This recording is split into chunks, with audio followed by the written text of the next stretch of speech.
Thank you for turning to page 121. Today we're going to take a look at an old friend, my original Blue Box Dungeons & Dragons set. This was the first set of rules for D&D that I owned, crushed in, lid, and all. I'll explain where I got the box set in just a little bit as I go through the video, and I'll show the remaining contents. I can't swear that I know I don't have all the dice. I believe I have the 2 books that came with it, but we'll take a look inside. And I'm going to throw them through the rule book, and we're going to see how you played D&D back in 1980 when I started. Now, to clarify, I started with the white box set. The first couple of games that I played, one of my friends owned that. Another friend owned this set. I went and bought a set, and this is the one we started playing with additions from the old pamphlet-sized books. But then we phased out of both and went into AD&D sometime later in 1980. So I'll go through all that. Now I'll show what's in this box and all the fun that we had inside this box back in the day. Today on page 121.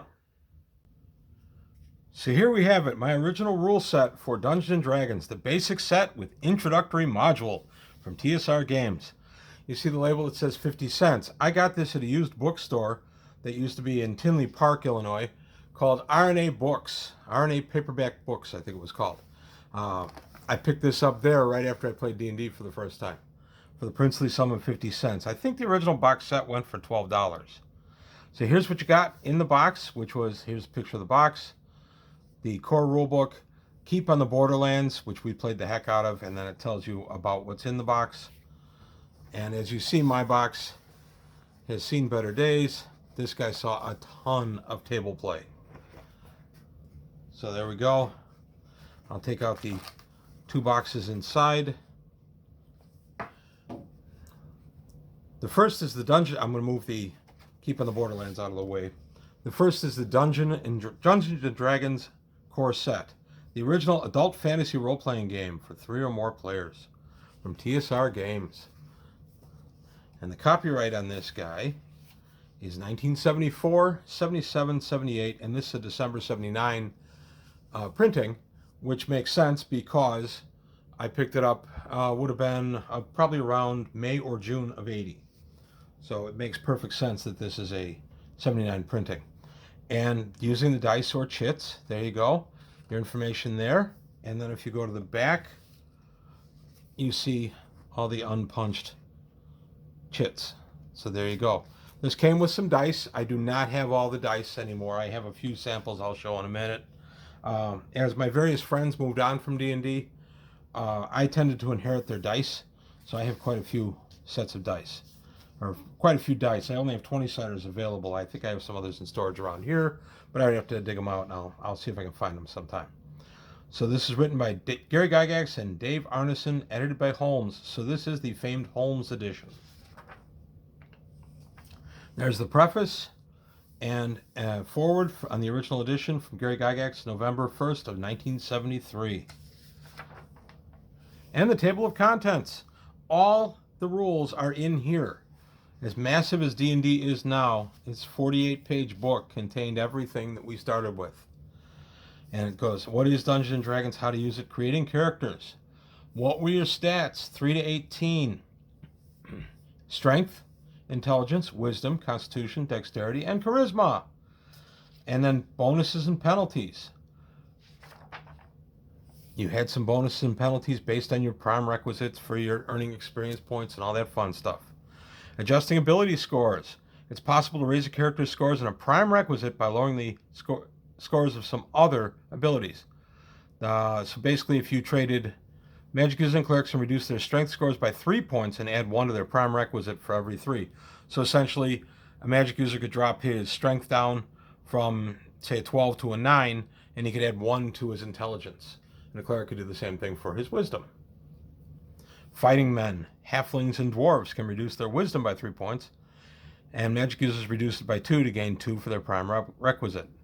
I skipped one. Fighting men, clerics, halflings, and dwarves can reduce their intelligence score by 2 and add 1 to their prime requisite for every 2. And then the fighting men, halflings, and dwarves reduce their wisdom by 3.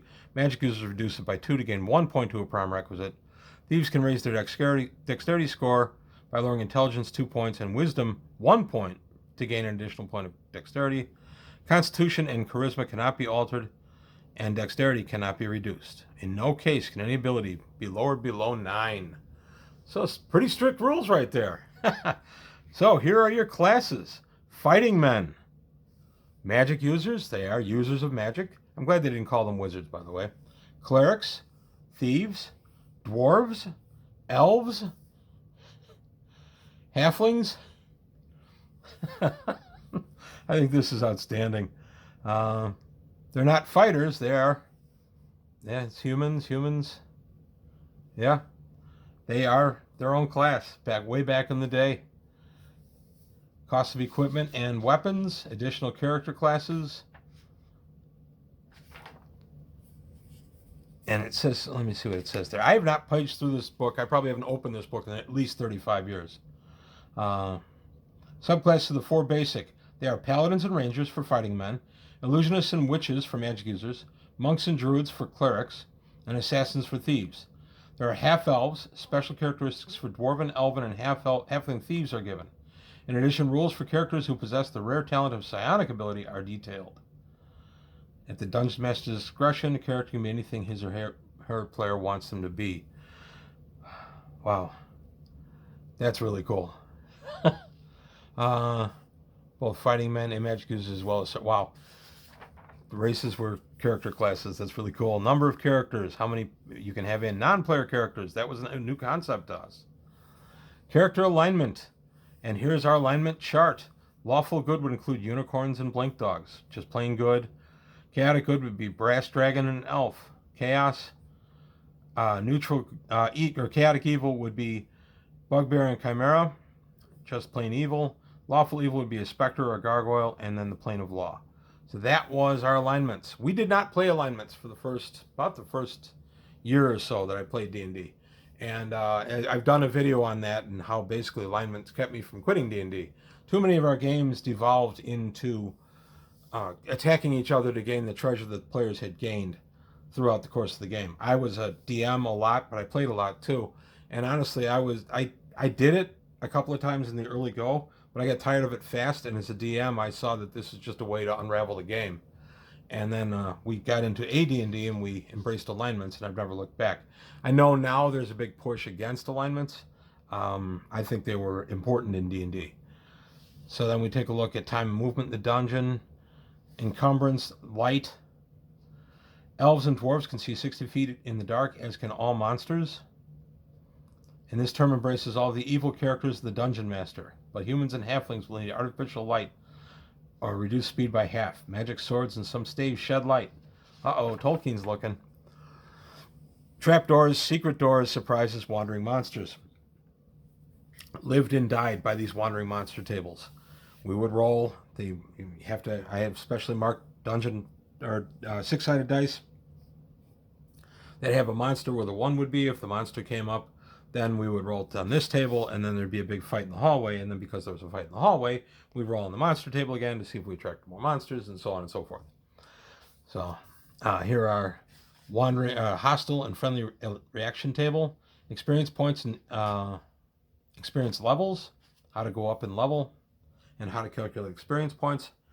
I love experience points. I still use them. Fighting men, elves, halflings, and dwarves need 2,000 points to go up to 2nd level. Magic users, clerics, and thieves. Halflings and dwarves progress as fighting men, but halflings use 6-sided dice for hit points. Elves progress in 2 areas, fighting man and magic user. They use a 6-sided die for hit points. There you go. Thief table. There you go. Clerical abilities. You can be a secretary for someone. Use of the word level. Level has many meanings in D&D. It always has. You're on the 3rd level of the dungeon with 8th level characters, and you're casting a 3rd level spell. Coming down to saving throws. The concept of saving throws is brand new to me. Before we go, use of the word level, and then the intelligence of the magic user for any spell given. We use this too. Still do. To a lot out of the Dungeon Master's Guide. This concept of saving throws. That was new to me then. Monster saves. Magic user spells. There's a book of 1st, 2nd, 3rd level spells. Now the spells themselves, charm person, dancing lights, etc. All the spells you had available when you started out. I did not play a magic user until we were into AD&D, so I never played a low-level magic user. I did play many fighters who got killed. I had one fighter survive. That's Lord Sneezy. I named him that because I didn't think he'd make it, and he did. Lord Sneezy's still with us.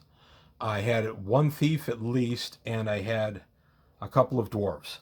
And that was what I played in the lower level. We tend to have a lot of mortality in the original game. We go to second level spells.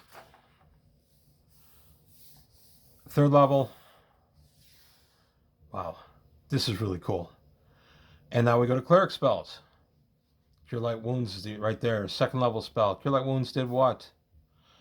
Die one is rolled. So it was a 6-sider plus 1. Second level spells. That was it. That was all you had. Combat melee. Explain how to do it. Rolling to hit with your 20-siders. Fire and holy water. Poison weapons. Cover. Magic weapons. Combat rounds in time. Who gets the first blow? Otherwise initiative. The parry. Examples of the parry. Second example of combat. And then we get monsters themselves. And here's our list of monsters. Bandits. Our bandits were the typical striped shirt wearing, domino mask wearing bad guys. That was how we knew they were bandits. They would always be out in the woods doing that, wearing that outfit. It was just a running gag in our game when the movie A Christmas Story came out, and the bad guys were crawling into the backyard, dressed exactly as our AD&D or our basic D&D bandits were dressed. My buddies and I got a huge laugh out of it. That's exactly how we pictured them when we played back in the day. So all the monsters, and this is so much. I bought Gamma World not terribly long after this, and this is so much like the way the Gamma World book is laid out. So this was the prototype that gave us the Gamma World book. Displacer Beasts. I had a player and a DM who was crazy about them. He loved Blink Dogs too. And there's your dragons. The elf. Oh, we had two sorts of elves. Let's see what kind of elf we had. Elf had wood elves and high elves. Dwarf. Sturdy folk who described under characters. Wow, this is so cool. Giants. We fought a lot of giants. That's why we had a lot of high kills. Wow. This is so much fun. I have not seen the inside of this book in a long, long time. Wow. And then the generic damage. Troglodytes. What was kobolds? Kobolds were a big one in our game. Orcs, of course, too. Orcs were very popular with us. Where's the kobold? Right here. Damage is 1 to 4. Half a hit dice, 1 to 4 points each. Our EC 7. Wow. And then orcs were AC 7 also. Wow. This is taking me back. This has been fun. I'm glad I didn't go through this book before I filmed this. And my particular copy was cropped really close to the top, too. I don't know if that was a common thing or not. Here we are, the treasure tables. Zombies were always tough. They were rather durable. The 2 hit dice. They were slow, but they were always tough to deal with. Here are your treasure tables. An explanation of magic items. So I guess if I were making this channel back in the day, instead of page 121, it would be page 37. I love the magic items in D&D. One of the things that drew me in and kept me. A snake staff. Wow, this is so cool. Dungeon mastering is a fine art. Boy, there are master classes literally on being a dungeon master now. Back then, it was just the guy who was willing to do it. And an example of play, I dog-eared this and the sample dungeon as well. I even actually ran this sample dungeon as my own campaign, my own game. And then all the encounters in the sample dungeon. This was actually pretty handy to have because I could just run it.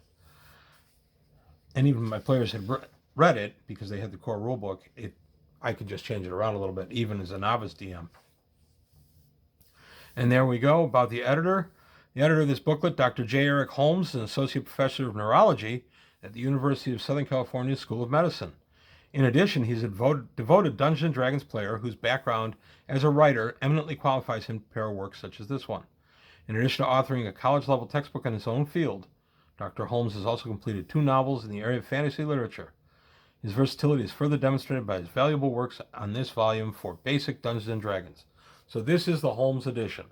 There's an ad for Gen Con, a list for your magic user spells, the books you could have, the cleric spells, just some references. There were no DM screens then, wandering monster tables, and there you go. This is so cool. There's the back of it. Other products, other items from TSR. Now, in the box also came some 20-siders. Well, meant all the dice you needed, but specifically these round 20-siders. These things rounded terribly after a while. My purple one's my worst. And I used this one and the white one as my percentage dice. Purple being my tens. And they got so round that they weren't rolling true. And I know that everybody agrees with that. It's something that happened with these old dice. Like I said, I know I have some other dice laying around. I got these 20-siders from friends who had stopped playing or who just didn't want these anymore. So they'd say, hey, do you want this? And I found one or two at the old club we used to belong to.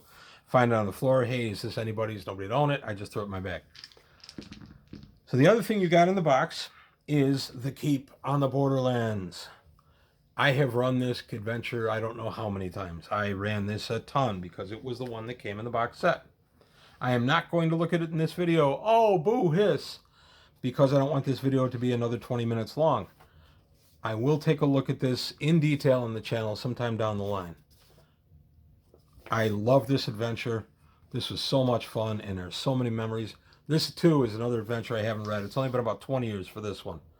But I haven't run Keep on the Borderlands in a long, long time. So I'll take a look at this sometime down the line. Today we're just going to deal with the original box set and the rule books. Sorry, I said rule books, I mean rule book. So there you have it. There's the original Dungeons & Dragons box set. I paid 50 cents for my copy. Tell me your story. How did you get into D&D? Did you start with the home set or did you start with something else? As I said at the top, we actually started, before I owned any of the rules, with the pamphlet-sized books. My buddy had the white box set. We started with those, and then very quickly we added these in with those. We did an amalgam of the two for a little while, and then we went into AD&D in October of 80. So I played about 6 months in the original set plus the basic set, and then we went over to AD&D. We still used elements of this through 81, and then eventually by 82 we moved on, and 82 was also the beginning of my Greyhawk campaign, and that was the campaign that I started that I decided no matter what, I would not use stuff out of this book anymore. I would stay strictly AD&D. So there you have it. I hope you liked what you heard and saw. If you did, please like and subscribe. Tell your friends. Exciting week this week for D&D week. Many more, well, not many more, a couple more D&D videos coming this week. And that's it from page 121. Thanks for watching, and I'll see you next time.